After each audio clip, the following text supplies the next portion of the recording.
আচ্ছা, তোমাদের পরীক্ষা দেওয়ার জন্য ধন্যবাদ। তো যে সমস্যাগুলো আসছে, যে ইংলিশের ম্যাথগুলো, প্রথম কথা হচ্ছে যারা ইংলিশের ম্যাথগুলো করনি, তার মানে হচ্ছে যাদের সমস্যা তোমরা হচ্ছে ব্যাংকের ম্যাথ দেখোইনি, এই জন্যই সমস্যাটা হয়েছে। কারণ এটা দেখলে সমস্যার কথা ছিল না। তো এখন যদি তুমি ম্যাথ না দেখো, তাহলে এখানে হুট করে পরীক্ষায় কোশ্চেন দেখে তো তুমি ঘাবড়ে যাবেই। আমি ওই জন্য সময় দিয়েছিলাম যে বাংলা ইংলিশ দুটাই দেখার জন্য। আচ্ছা, তারপরে বলি, এখানে কোশ্চেন ছিল কত নাম্বার? কোশ্চেনটা যদি আমি দেখি যে the lowest positive integer that is divisible by, মানে হচ্ছে তোমার 40 নম্বর ম্যাথটা,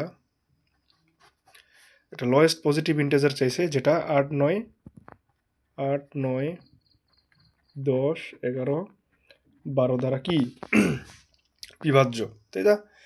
আচ্ছা, এটা এই যে লোয়েস্ট পজিটিভ ইন্টিজার, এই জিনিসটা আসলে কি? লোয়েস্ট পজিটিভ ইন্টিজার, এই ব্যাপারটা কি? তো এটা হচ্ছে আসলে লসাগু। এখন এই লসাগু জিনিসটা একটু আমাদের বোঝার লাগবে, তাই না? একটু যদি ঠান্ডা মাথায় খালি একটু চিন্তা করি যে লঘিষ্ঠ সাধারণ গুণিতক যে ব্যাপারটা, যেমন 8-এর গুণিতক কী কী আমাকে একটু বলতে পারো? ধরে নিলাম আমি 8-এর গুণিতক কী কী হবে? 8 হবে, 16 হবে, মাওর থেকে যেগুলা বেশি, মানে যেগুলাকে 8 দ্বারা ভাগ করা যাবে ওগুলাকে গুণিতক বলে। আমি কি বললাম?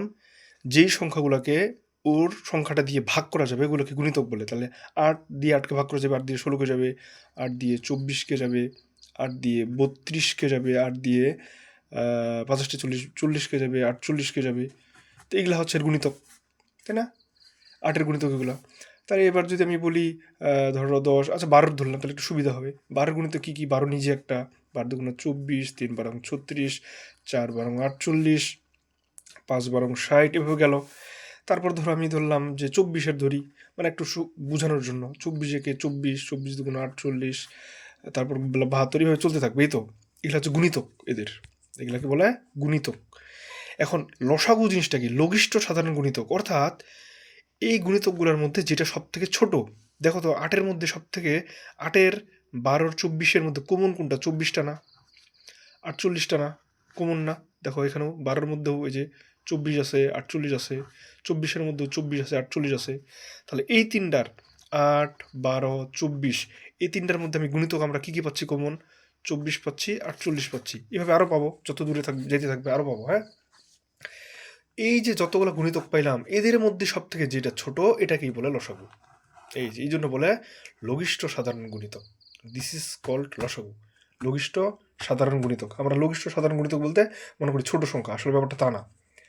কথা কি বুঝছো? এখন তুমি এই যে 8, 12, 24-এর লসাগু করো, অ্যাজ ইউজুয়াল আমরা যে ফর্মে করি, এটা করো। এই যে দেখো বের হবে 4 দুগুণা 8, 6 দুগুণা 12, 12 দুগুণা 24, তাহলে 2 দুগুণা 4, 3 দুগুণা 6, 6 দুগুণা 12, এই তো 3 দিয়ে করো, 2 কে 2, 3 কে 3, 3, তারপর 3 দুগুণা 6, এবারটা 2 দিয়ে গেল 1, 1, 1, তাহলে 3 দুগুণা 6, 6 দুগুণা 12, 12 দুগুণা 24, দেখো 24 চলে আসলো।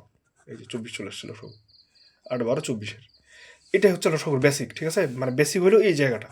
এই জন্য আমি তোমাদের বলছিলাম না যে বোর্ড বই পড়তে হবে, বোর্ড বই করলে এই বেসিকটা ক্লিয়ার হবে আর কি। হ্যাঁ, তাহলে এখন কোশ্চেনটা দেখো কি বলতেছে, যে একটা লোয়েস্ট পজিটিভ ইন্টিজার, একটা ক্ষুদ্রতম ধনাত্মক সংখ্যা, হ্যাঁ, দ্যাট ইজ ডিভাইজিবল বাই, যেটাকে ভাগ করা যাচ্ছে কাকে কাকে দ্বারা, কাকে দ্বারা? এই যে 8, 9, 10, 11, 12 দ্বারা, যাকে ডিভাইস করা যাচ্ছে। আচ্ছা, ডিভাইজিবল, বিভাজ্য করা যাচ্ছে মানে কি? সে আসলে এই যে গুণিতক, এই গুণিতকগুলো না, এগুলোর কথা বলতেছে। একটা লঘিষ্ঠ সাধারণ সংখ্যা যেগুলাকে এগুলা দ্বারা কি করা যাচ্ছে? তোমার বিভাজ্য করা যাচ্ছে। তাহলে এই 8, 9, 10, 11, 12-র যেটা লসাগু, ওইটাই উত্তর। এখন তুমি 8, 9, 10, 11, 12 লসাগু করো, হয়ে গেল। মানে বেসিকটা কি বুঝতে পারছো? বলতেছে এমন একটা সংখ্যা যেটাকে এইগুলা দ্বারা বাই বলা আছে। যে বাই মানে কি? দ্বারা আমরা প্যাসিভ ভয়েসে জানি যে দ্যাট ইজ ডিভাইজিবল বাই, যেটাকে বিভাজ্য করা যাবে, ভাগ করা যাবে এগুলো দ্বারা। ঠিক তেমনি আমরা পড়লাম না 24কে ভাগ করা যাচ্ছে কাকে কাকে দ্বারা? 8 দ্বারা যাচ্ছে, 12 দ্বারা যাচ্ছে, 24কে দ্বারা যাচ্ছে। তাহলে 24 হচ্ছে লঘিষ্ঠ সাধারণ গুণিতক। তো কোয়েশ্চেনটা ওটাই বলতেছে, what is the lowest positive integer, মানে ক্ষুদ্রতম ধনাত্মক সংখ্যা যেটাকে 8, 9, 10, 11, 12 দ্বারা বিভাজ্য করা যাবে, তার মানে লসাগু চাইছে। Have you got my point? 40 number কোশ্চেনটা যারা বুঝেনি তাদের জন্য এটা। এখন 45টা দেখো, 45টা একটু ঘুরায় কি, একটু ঘুরে কোশ্চেনটা দেখো। 45 নম্বর কোশ্চেনটা কি বলছে দেখি একটু। 45 নম্বরটা বলছে যে এটাও লিস্ট নাম্বারটা চাইছে, একটা লঘিষ্ঠ সংখ্যা চাইছে, হুইচ হোয়েন ডাবলড যেটাকে যখন আমরা দ্বিগুণ করে দিচ্ছি তখন ডিভাইজিবল হচ্ছে। খুবই ইজি, খুবই ইজি। ওই লসাগুটাই চাইছে, কিন্তু লসাগুটা যখন দ্বিগুণ হচ্ছে তখন এটাকে আমরা ভাগ করতে পারতেছি।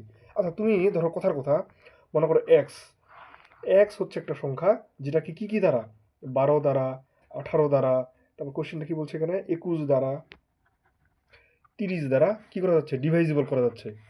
কখন, যখন এই এক্সটা যখন দ্বিগুণ হয়ে যাচ্ছে, অর্থাৎ ওই সংখ্যাটাকে যখন আমরা দ্বিগুণ করতেছি তখন 12, 18 এটা এটা এগুলো দ্বারা কি হচ্ছে, এটা ডিভাইজিবল হচ্ছে। তাহলে ওই সংখ্যাটা কত, তাহলে আমি যদি এই সংখ্যাটার এই যে 2x, মানে এক্সটা যখন দ্বিগুণ করে দিলাম, এটার যদি অর্ধেকটা বের করি, তাহলে 2x এর অর্ধেক কি হবে, এটার অর্ধেকটা যদি আমি বের করি হাফ, এই যে 2x/2 হাফ করি, এটার অর্ধেক করি, তাহলে আমার উত্তরটা বের হয়ে গেল। জিনিসটা কি বুঝো নাই? বলতেছে যখন আমরা নির্ণয়ের সংখ্যাটা যখন দ্বিগুণ হচ্ছে তখন ওইটা 12, 18, 21, 30 এর লসাগু হচ্ছে, মানে গুণিত হচ্ছে যখন দ্বিগুণ। তাহলে সংখ্যাটা কত, তো সংখ্যাটা তো আমার এক্স, মানে আমি ধরি সংখ্যাটা এক্স, এটাকে যখন আমি ডবল করলাম, দ্বিগুণ করলাম, তখন হচ্ছে 12, 18, 21, 30 এটা লসাগু, মানে এটা গুণিত হইল ওদের।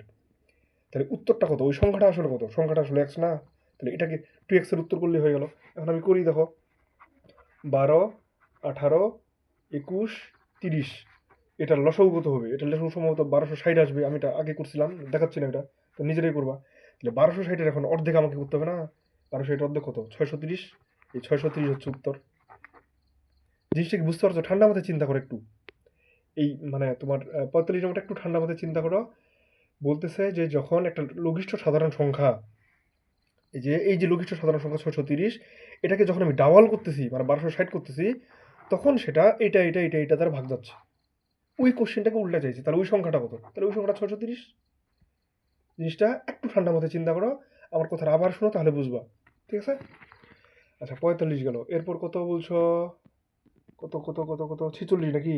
বলতেছে একটা হচ্ছে, ওইটাও লিস্ট নাম্বার চাইছে, আবার লঘিষ্ঠ সাধারণ সংখ্যা চাইছে যেটা পারফেক্ট স্কোয়ার হয় and is divisible by each of the number 16, 16, 20, 24। তাহলে 16, 20, 24 এটা কত নম্বর রে? বলতেছে কি, এমন একটা সংখ্যা লঘিষ্ঠ সাধারণ গুণিতক যেটা 16, 20, 24 দ্বারা ডিভাইজেবল হবে, 16, 20, 24 দ্বারা ডিভাইজেবল হবে, আবার ওটা একটা পারফেক্ট স্কোয়ার মানে বর্গ সংখ্যা হবে। তাহলে এটার এখন least number which is perfect square and divisible এত নাম্বার। আচ্ছা আচ্ছা আচ্ছা আচ্ছা, হ্যাঁ। তাহলে দেখো বলতেছে সংখ্যাটা কি, এত দ্বারা কি হচ্ছে, লসাগু হচ্ছে, মানে এত এর লসাগু হচ্ছে বা গুণিত হচ্ছে, এবং কি ওইটা আবার একটা পারফেক্ট স্কোয়ার হচ্ছে। এখন 16, 20, 24 লসাগু হবে 240। ঠিক আছে? দেখো মানে এটা ভাঙালি 240 হবে। এই যে 16, 20, 24 দুই দ্বারা করলাম, 8 দুগুণা 16, 10 দুগুণা 20, 12 দুগুণা 24, তারপর এখানে 2, 4, 5, 6। তো এভাবে যখন আমি করব, এটা সময় লাগতেছে অনেক, যেহেতু আমি তাড়াতাড়ি করি। তাহলে এখানে হবে 2 গুণন 2 গুণন 2 গুণন 2 গুণন 3 গুণন 5। তাহলে দেখো তো এখানে 2 এর উপর স্কোয়ার হয় না, দুইটা 2 যেহেতু, গুণন 2 এর উপর স্কোয়ার হয়, কিন্তু 3 আর 5 এর উপর স্কোয়ার আছে নাই। তাহলে 3 আর 5 এর স্কোয়ার করতে গেলে আমাকে আরেকটা 3 দিয়ে গুণ করে দিতে হবে, এবং আরেকটা 5 দ্বারা গুণ করে দিতে হবে, তাই তো? তাহলে আমাকে 3 আর 5 যেহেতু একটা আছে, ডবল করতে হবে না, স্কোয়ার যেহেতু বানাবো। তাহলে 3, 5, 15, অর্থাৎ 240কে যদি আমি 15 দ্বারা গুণ করে দিই, তাহলে আমি ওই নির্ণয় সংখ্যাটা পাবো। জিনিসটা কি বুঝতে পারছি? যে আমি ওই সংখ্যাটা যদি পাইতে যাই যেটাকে পূর্ণ বর্গ হবে, তো বর্গ হলে তো আমার প্রত্যেকটা বর্গ ভালো লাগবে। যেমন 2 এর উপর স্কোয়ার পাইলাম, দুইটা 2 এখানে পাইলাম, এখানে দুইটা 2 পাইলাম, কিন্তু 3 একটা 5 একটা, তাহলে স্কোয়ার হচ্ছে কি, এটা হচ্ছে না। তাহলে এটাকে আমি এখন আবার একটা 3 আর একটা 5 দ্বারা গুণ করলেই আমি ওই সংখ্যাটা পাবো। 240কে 15 দ্বারা গুণ করলেই শেষ। এটা গেল হচ্ছে কত, 46। আর কত বলছো, 48 নাম্বার নাকি? 48 নাম্বার না, যে একটা হচ্ছে সংখ্যা যেটা কি বলছে, এটাও তো same, find the smallest number by which 5808, এই যে 5808 should be multiplied so that product becomes a perfect square. হ্যাঁ, এটাকে যারা মাল্টিপ্লাই করলে স্কোয়ার হচ্ছে, এটাও সেম। এটাকে এখন লসাগু করো, লসাগু করে কত আসবে, এই যে 2 গুণন 2 এটা একটা আসবে, 2 গুণন 2 এটা আসবে, লসাগু করার পর আমি এটা বুঝাচ্ছি, 11 গুণন 11, এই তো। দেখো বাকি থাকলো 3, তাহলে 3 দ্বারা গুণ করলে সংখ্যাটা পূর্ণবর্গ হবে, এই তো। মানে জিনিসটা একটু বুঝো রে। ফাইন্ড দ্য স্মলেস্ট নাম্বার, একটা সংক্ষিপ্ত সংখ্যা চাইছে বাই হুইচ যেটাকে 5808 শুড বি মাল্টিপ্লাইড, গুণ করতে হবে, 5808-এর সাথে গুণ করতে হবে। কি করতে হবে? 5808-এর সাথে গুণ করতে হবে। কেন কেন গুণ করতে হবে? So that product becomes a perfect square, যেন সংখ্যাটা একটা স্কোয়ার হয়। তাহলে এই যে দেখো, এটা তার স্কোয়ার হইলো, স্কোয়ার হইলো, স্কোয়ার হইলো, তাহলে 3 আমি এক্সট্রা পেলাম, তো এর সাথে আমি 3 গুণ করলেই এটা স্কোয়ার হচ্ছে না? ওই কথাটাই বলতেছে। একটু ঠান্ডা মাথায় ভাবো, মানে অঙ্কটা কিন্তু কঠিন কিছু না, জাস্ট ম্যাথটা না বুঝলেই সমস্যা। ফাইন্ড দ্য স্মলেস্ট নাম্বার, একটা ক্ষুদ্রতম সংখ্যা খুঁজে বের করুন, বাই হুইচ যেটাকে 5808 শুড বি মাল্টিপ্লাইড, 5808 দ্বারা গুণ করলে কি হবে? সো দ্যাট দ্য প্রোডাক্ট যেটা উৎপন্ন হবে বিকামস এ পারফেক্ট স্কোয়ার। তো এইটা 3 একক ছিল, তার সাথে 3 গুণ করে 3 স্কোয়ার হবে, তাহলে প্রতিটা স্কোয়ার হইলো, এই যে এটা হয়ে গেল 48। তারপর এখন কি বলছো? 4 নম্বরে এখন আর্মস মানে কি? আর্মস মানে হচ্ছে ভিক্ষা। 15 নম্বর কোয়েশ্চেনটা একজন কি বলছো? 15 নম্বরটা যে সিলেবাস, সিলেবাসের দুইটাই হবে, সিলেবিও হবে, সিলেবাসেসও হবে, দুইটাই সিলেবাস। তারপর 37 নম্বর একজন কি বলছো দেখি? দুটি সংখ্যা লসাগু 240, গসাগু 20, একটি সংখ্যা 70-এর চেয়ে বড় হলে অপর সংখ্যাটি কত? তোমরা কি আসলেই ম্যাথ করছো না করো নাই? আমি এটাই বুঝলাম না। তো এটা এখন দেখো কি বলতেছে, এখন দুটি সংখ্যার গসাগু দেওয়া আছে, লসাগু দেওয়া আছে। যারা ম্যাথ বুঝি না, পারি না, তাদের একটা ছোট টেকনিক বলি। লসাগু মানে সব, মনে রাখবা, লসাগু মানে সব, গসাগু মানে যেটা মিলবে, আর গোটাগুলায় নয়। লসাগু মানে সব, গসাগু মানে যেটা মিলবে। তাহলে এখানে এখন দেখো, তাহলে আমি সংখ্যা দুটা ধরে নিই, একটা হচ্ছে 20x, একটা 20y ধরে নিলাম, ঠিক আছে? এক্স ওয়াই হচ্ছে সহমৌলিক। তুমি বলতে পারো যে ভাই এখানে আমি সংখ্যাটাকে 20x 20y কেন ধরলাম? এটা হচ্ছে টেকনিক। কেন টেকনিক দেখো, তাহলে তুমি আমাকে বলো তো যে এটার তাহলে লসাগু কত হবে? এটার এই সংখ্যাটা লসাগু কত হবে? 20 নিব আমি, x নিব, y নিব, তাই না? এটা লসাগু হবে না আমার এই সংখ্যাটার? আর গসাগু মানে কি? গসাগু মানে গোটে গেলে মানে যেটা খালি মিলবে। তাহলে 20x 20y থেকে 20 খালি মিলবে, তো ওই জন্য 20। তাই দেখো প্রশ্নটাতে গসাগু 20 বলছে না, মানে প্রশ্নটাতে গসাগু কত? 20 বলছে। তো 20 যেহেতু বলছে, তার মানে 20 আমাকে নিতেই হবে, তাই না? তার মানে আরও আমার এর সাথে কিছু লাগবে, একটা এক্স ধরলাম, একটা ওয়াই ধরলাম, এটা এখন আমার লসাগু হয়ে গেল। মানে জিনিসটা যদি আমি টেকনিক্যালি বলি তাহলে হচ্ছে এটা লসাগু মানে সব আমাকে ধরতে হচ্ছে, সব। আমি জানি তোমরা বুঝুনি, আমি আবার বলতেছি যে গসাগু জিনিসটা কি? গসাগু মানে হচ্ছে যেগুলা মিলবে। এখন মনে করো একটা সংখ্যার আমি 20x ধরলাম, একটাকে 20y ধরলাম, এই দুটোর মধ্যে মিলতেছে কোনটা? 20টা মিলতেছে, ওই জন্য 20 হচ্ছে গসাগু। আর এক্স ওয়াইটা কি? এটাকে ধরে নিলাম জাস্ট ধরার জন্য, কারণ এটা কিন্তু আরও বড় করে করা যায়, এটা জাস্ট আমি টেকনিক জন্য বললাম। তাহলে এই 20xy থেকে এটা যে লসাগু, এখান থেকে আমি 240, এখান থেকে আমি এক্স ওয়াইয়ের মানটা পাবো। আবার গসাগুর মান তো আমার দেওয়া আছেই, হয়ে গেল অঙ্কটা, তাই না? এখান থেকে আমি এক্স ওয়াইটা পাবো না, এক্স ওয়াই, তাহলে এখান থেকে আমি এক্স ওয়াইটা পাবো না রে, এক্স ওয়াই 12 হবে, এই তো। তা 12 যদি হয়, তখন আমি এক এক করে সংখ্যাগুলো বের করবো এখান থেকে, যে এক্স এর মান যদি এখানে এখন ওয়াই হয়, এক্স এর মান যদি 1 হয়, তাহলে ওয়াই এর মান কত হবে? 12 হবে। এক্স এর মান যদি 3 হয়, তাহলে ওয়াই মান কত হবে? 4 হবে। তো যেহেতু সংখ্যাটা 70-এর চেয়ে বড়, তো 70-এর চেয়ে বড় হইতে গেলে কি হইতে হবে? তার মানে অবশ্যই আমাকে এই 3 আর 4 নিতে হবে সংখ্যাটাকে, 70-এর চেয়ে বড় যেহেতু, তাই তো?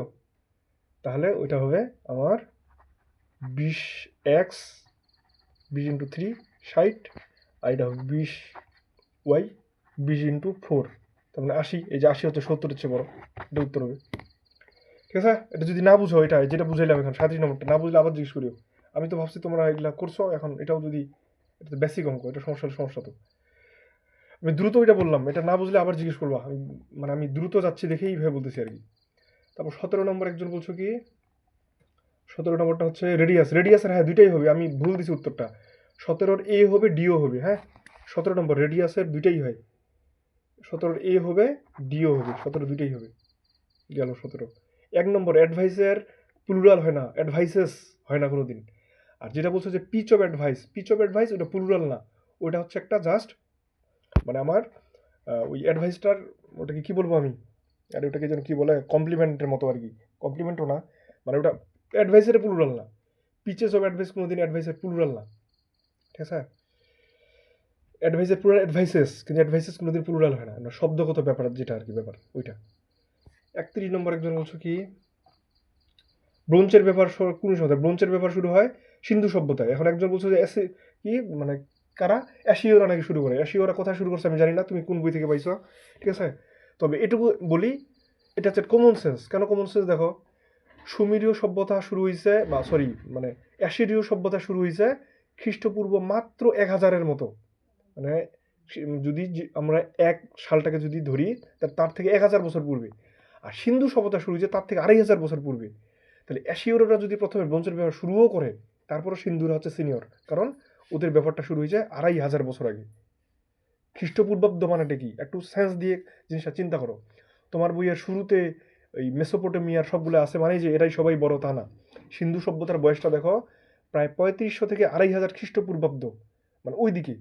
আর অ্যাশিরীয়টা হচ্ছে বেবিলনিয়নের পরে, মানে জাস্ট বেবিলিয়নটা যদি 2000 হয়, তার মানে অ্যাশিরীয়টা কি 1500-এর মতো। তাহলে তারপরেও সিন্ধু সভ্যতাটা বড় এই অ্যাশিরীয়র থেকে, মানে সিনিয়র আর কি। তো প্রথম কথা হচ্ছে অ্যাশিরীয়রা ব্রোঞ্জের ব্যবহার শুরু করছে, ব্রোঞ্জের মূর্তি কই পাইছো আমি জানি না, আমার জানা নাই। আর যদি সেটা হয়েও থাকে তাও ভুল। কি জন্য ভুল? কারণ অ্যাশিরীয়র যে সময়টা এটা সিন্ধু সভ্যতার পরে। তো ঠিক আছে, অনেকটা অডিওটা বড় হয়ে গেছে, এটা যাবে কিনা ভিডিওটা আমি শিওর না, তারপরে চেষ্টা করি।